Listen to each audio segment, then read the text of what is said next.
بسم اللہ الرحمن الرحیم۔ السلام علیکم۔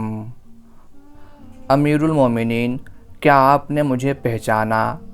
ادھیڑ عمر کے ایک وجیح آدمی جن کا لباس گرد آلود تھا اور چہرے پر تھکان اور تعجب کے آثار نمایاں تھے، مسجد نبوی میں یہ الفاظ امیر المومنین حضرت عمر فاروق رضی اللہ تعالی عنہ سے مخاطب ہو کر کہہ رہے تھے۔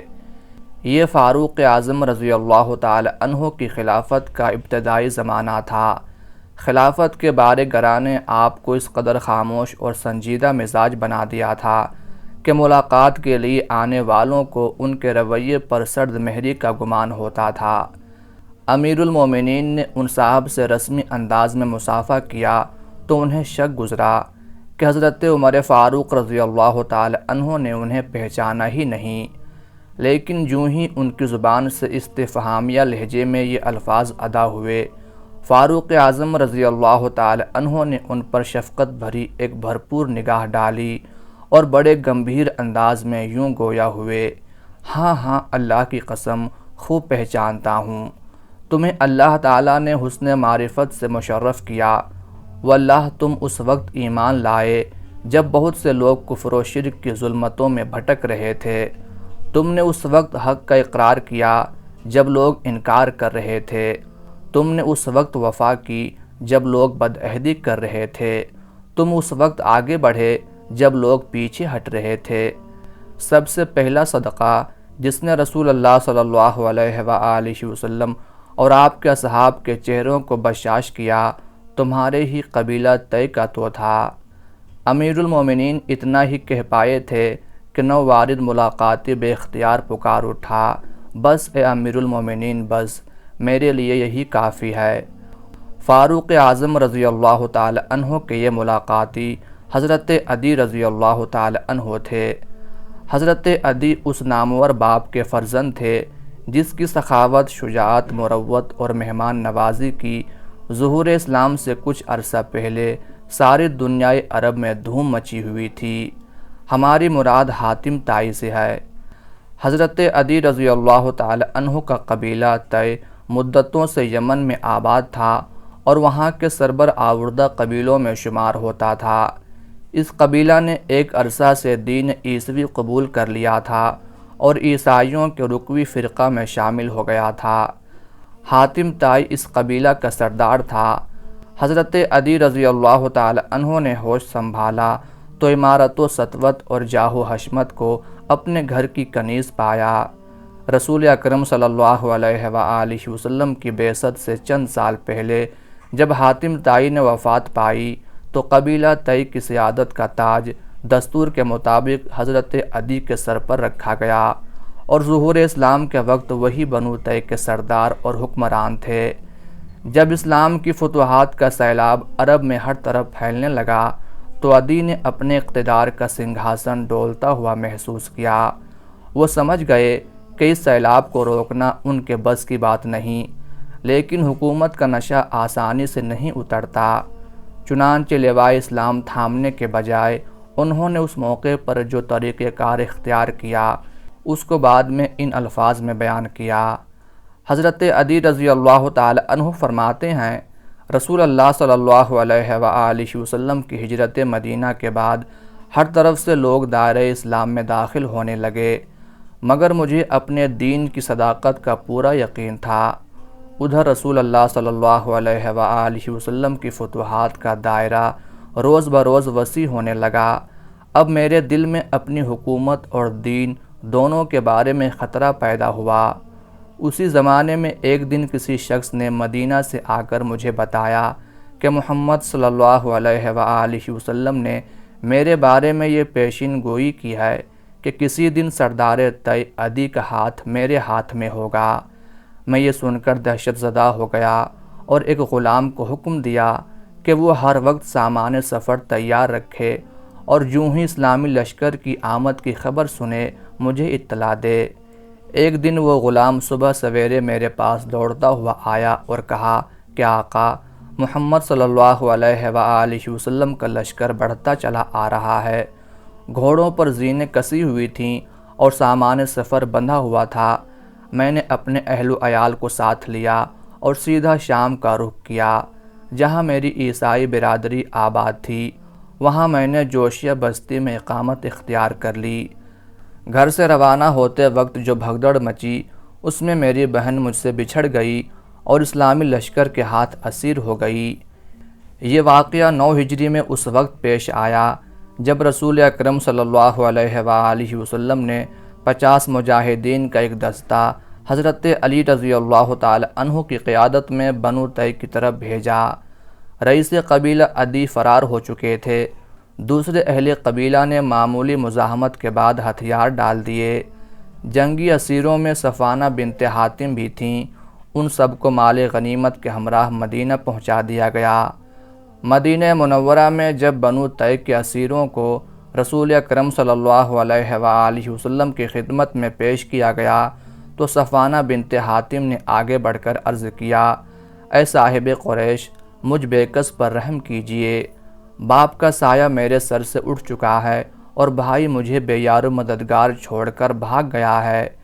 میرے والد سردار قبیلہ تھے، بھوکوں کو کھانا کھلاتے تھے، یتیموں کی سرپرستی کرتے تھے، حاجت مندوں کی حاجتیں پوری کرتے تھے، پڑوسیوں کے حقوق ادا کرتے تھے، اسیروں کو رہائی دلاتے تھے، زیر دستوں کی دستگیری کرتے تھے، مظلوموں کی حمایت کرتے تھے اور ظالموں کو کیفر کردار تک پہنچاتے تھے۔ میں اس حاتم تائی کی بیٹی ہوں جس کے در سے کبھی کوئی سائل خالی ہاتھ نہیں گیا تھا۔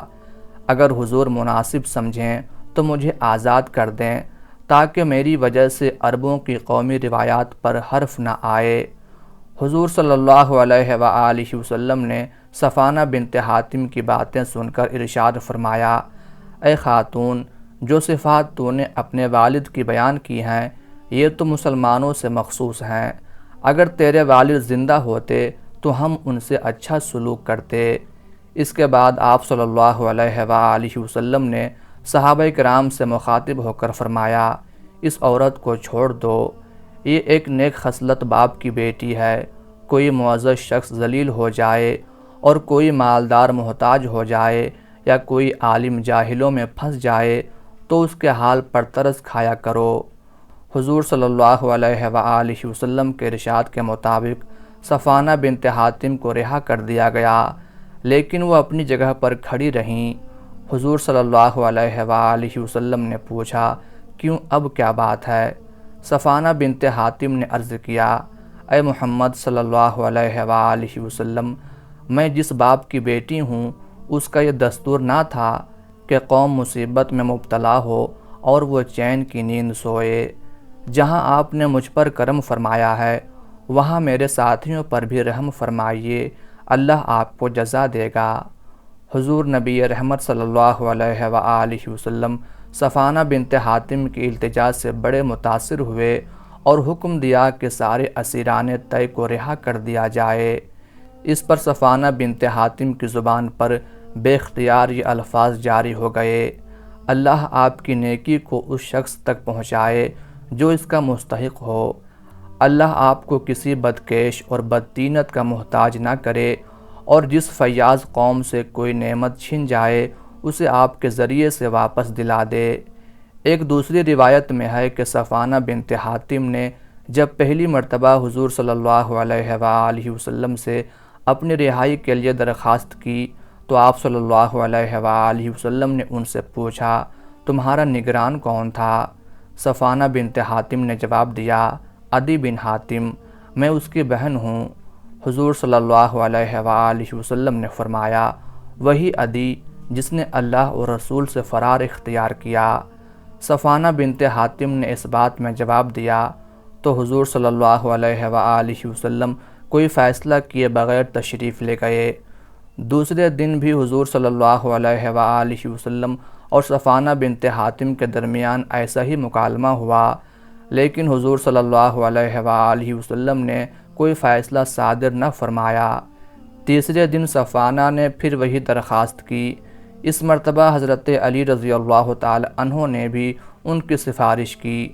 رسول اکرم صلی اللہ علیہ وآلہ وسلم نے اب یہ درخواست قبول فرما لی اور صفانہ بنت حاتم کو رہا کرنے کا حکم دیا اور ساتھ ہی ارشاد فرمایا کہ ابھی وطن جانے میں جلدی نہ کرو، جب یمن جانے والا کوئی معتبر آدمی مل جائے تو مجھے اطلاع دو۔ چند دن بعد یمن کے قبیلہ بلی یا قزاع کا ایک وفد مدینے آیا۔ صفانہ بنت حاتم نے حضور صلی اللہ علیہ وآلہ وسلم سے درخواست کی کہ اس وفد کی واپسی کے وقت مجھے اس کے ہمراہ بھیج دیجیے۔ چنانچہ حضور صلی اللہ علیہ وآلہ وسلم نے صفانہ بنت حاتم کے مرتبے کے مطابق سواری، لباس اور زاد راہ کا انتظام کر کے انہیں قافلے کے ساتھ روانہ کر دیا۔ صفانہ بنت حاتم کو عدی کی اقامت گاہ کا علم تھا۔ مدینہ منورہ سے وہ سیدھی جوشیہ پہنچیں۔ بہن اور بھائی کی ملاقات کیسے ہوئی، اس کو حضرت عدی رضی اللہ تعالی عنہ کے اپنے الفاظ میں سنیے۔ ایک دن جوشیہ میں ہمارے گھر کے سامنے ایک سانڈنی آ کر رکی۔ محمل میں ایک نقاب پوش عورت بیٹھی تھی۔ مجھے شک گزرا کہ میری بہن ہے، لیکن پھر خیال آیا کہ اسے تو مسلمان اسیر کر کے لے گئے ہیں، وہ ایسے کر و فر سے کیسے آ سکتی ہے۔ اسی وقت محمل کا پردہ اٹھا اور یہ الفاظ میرے کان میں پڑے: ظالم قاطع رحم دھتکار ہے تجھ پر، اپنے اہل و عیال کو لے آئے اور حاتم کی بیٹی کو تنہا چھوڑ دیا۔ بہن کی باتیں سن کر میں سخت نادم ہوا، اپنی غلطی کا اعتراف کیا اور معافی مانگی۔ بہن خاموش ہو گئی۔ پھر سواری سے اتر کر جب کچھ دیر آرام کر چکی تو میں نے پوچھا: صاحب قریش کیسا آدمی ہے؟ بہن نے جواب دیا: جس قدر جلد ہو سکے تم ان سے ملو، اگر وہ نبی ہیں تو ان سے ملنے میں سبقت کرنا تمہارے لیے سرخ روئی کا باعث ہوگا، اور اگر بادشاہ ہیں تو بھی یہ سبقت تمہاری قدر و منزلت کا وسیلہ ہوگی۔ میں نے بہن کی زبان سے یہ الفاظ سنتے ہی گھوڑے پر زین کسی اور سیدھا مدینے کا رخ کیا۔ حضرت عدی رضی اللہ تعالی عنہ مدینہ منورہ پہنچے تو بہت سے لوگوں نے انہیں پہچان لیا اور فرط حیرت سے پکار اٹھے: یہ تو عدی بن حاتم ہے۔ لیکن کسی نے ان سے کوئی تعارض نہ کیا اور وہ سیدھے مسجد نبوی میں رسول اکرم صلی اللہ علیہ وآلہ وسلم کی خدمت میں جا حاضر ہوئے۔ حضور صلی اللہ علیہ وآلہ وسلم نے ان کا نام پوچھا اور پھر ان کا ہاتھ اپنے دست مبارک میں لے کر کاشان اقدس کی طرف روانہ ہوئے۔ راستے میں ایک بوڑھی عورت اور پھر ایک نوعمر لڑکے نے آپ کو روک لیا اور دیر تک آپ سے باتیں کرتے رہے۔ جب انہوں نے از خود گفتگو ختم کی تو حضور صلی اللہ علیہ وآلہ وسلم آگے روانہ ہوئے۔ حضرت عدی یہ واقعہ دیکھ کر بڑے حیران ہوئے اور دل میں خیال کیا کہ یہ طرز عمل کسی دنیاوی بادشاہ کا ہرگز نہیں ہو سکتا۔ گھر پہنچ کر حضور صلی اللہ علیہ وآلہ وسلم نے حضرت عدی کو چمڑے کے گدے پر بٹھایا اور خود زمین پر بیٹھ گئے۔ حضرت عدی شرمائے اور عرض کی: حضور، آپ صلی اللہ علیہ وآلہ وسلم ہی اس پر بیٹھیں۔ لیکن حضور اکرم صلی اللہ علیہ وآلہ وسلم نے حضرت عدی کو حکم دیا کہ تجھی کو اس پر بیٹھنا ہوگا۔ حضرت عدی حضور صلی اللہ علیہ وآلہ وسلم کا حکم مانتے ہوئے اس پر بیٹھ گئے اور خود نبی کریم صلی اللہ علیہ وآلہ وسلم زمین پر بیٹھ گئے، کیونکہ گھر میں اس کے علاوہ کوئی بھی اور چیز نہ تھی۔ حضور صلی اللہ علیہ وآلہ وسلم کا اخلاق کریمانہ دیکھ کر حضرت عدی کو پختہ یقین ہو گیا کہ یہ دنیاوی بادشاہ نہیں ہے۔ اب حضور صلی اللہ علیہ وآلہ وسلم اور حضرت عدی کے درمیان گفتگو شروع ہوئی۔ اس گفتگو کی تفصیل خود حضرت عدی نے بعد میں اس طرح بیان کی۔ حضرت عدی فرماتے ہیں کہ پھر آپ صلی اللہ علیہ وآلہ وسلم میری طرف متوجہ ہوئے اور فرمایا: کیا تم نصرانیت اور لادینیت کے مابین مذبذب تو نہیں؟ میں نے عرض کی: بالکل، آپ کا ارشاد درست ہے۔ پھر آپ صلی اللہ علیہ وآلہ وسلم نے فرمایا: کیا تم اپنی قوم کے مال و دولت میں سے چوتھائی حصہ نہیں لیتے جو کہ خود تیرے دین کی روشنی میں تیرے لیے حلال نہیں ہے؟ میں نے کہا: بالکل، آپ صلی اللہ علیہ وآلہ وسلم نے درست فرمایا، اور مجھے اس بات کا یقین حاصل ہو گیا کہ آپ صلی اللہ علیہ وآلہ وسلم اللہ تعالیٰ کے سچے رسول ہیں۔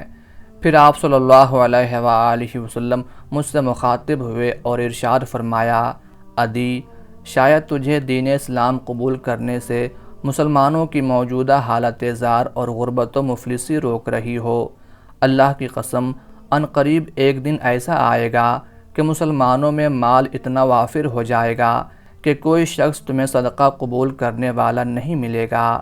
اے عدی، شاید تجھے اس دین کو قبول کرنے سے مسلمانوں کی قلت اور دشمنوں کی کثرت کا احساس روک رہا ہو۔ اللہ کی قسم، تم ان قریب سنو گے کہ پورے خطۂ عرب میں اسلامی پرچم لہرائے گا اور ہر سو امن کا ایسا ماحول ہوگا کہ ایک عورت تنہا اپنی سواری پر قادسیہ سے روانہ ہوگی اور بے خطر سفر کرتی ہوئی مدینہ منورہ پہنچے گی۔ دوران سفر اللہ تعالیٰ کے سوا اس کے دل میں کسی کا ڈر نہ ہوگا۔ اے عدی، شاید تجھے اس دین کو قبول کرنے سے یہ احساس روک رہا ہو کہ آج حکومت و سلطنت غیر مسلموں کے قبضے میں ہے۔ اللہ کی قسم، تم ان قریب یہ خبر سنو گے کہ سرزمین بابل کے سفید محلات کو مسلمانوں نے فتح کر لیا ہے اور کسریٰ بن ہرمز کے خزانوں کو اپنے قبضے میں لے لیا ہے۔ میں نے تعجب سے دریافت کیا، کسریٰ بن ہرمز کے خزانوں پر مسلمانوں کا قبضہ؟ آپ صلی اللہ علیہ وآلہ وسلم نے فرمایا، ہاں، مسلمان کسریٰ بن ہرمز کے خزانوں پر قابض ہو جائیں گے۔ جناب عدی رضی اللہ تعالی عنہ فرماتے ہیں کہ یہ باتیں سن کر میں بہت زیادہ متاثر ہوا اور کلمہ شہادت پڑھ کر دائرہ اسلام میں داخل ہو گیا۔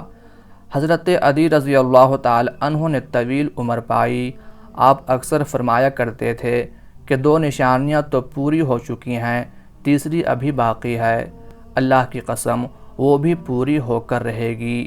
میں نے بچشم خود دیکھا کہ ایک عورت تنہا اپنی سواری پر قادسیہ سے چلی اور بلا خوف و خطر سفر کرتی ہوئی مدینہ منورہ تک پہنچ گئی، اور میں اس لشکر میں بذات خود موجود تھا جس نے کسریٰ کے خزانوں کو اپنے قبضے میں لیا، اور میں حلفیہ طور پر کہتا ہوں کہ تیسری نشانی بھی یقیناً پوری ہو کر رہے گی۔ اللہ تبارک و تعالیٰ نے اپنے پیارے نبی صلی اللہ علیہ وآلہ وسلم کو سچ کر دکھایا۔ تیسری نشانی حضرت عمر بن عبدالعزیز رحمۃ اللہ علیہ کے دور خلافت میں پوری ہوئی۔ مسلمانوں کے پاس مال و دولت کی اس قدر فراوانی ہو گئی تھی کہ زکوٰۃ لینے والا کوئی محتاج و مفلس نہیں ملتا تھا۔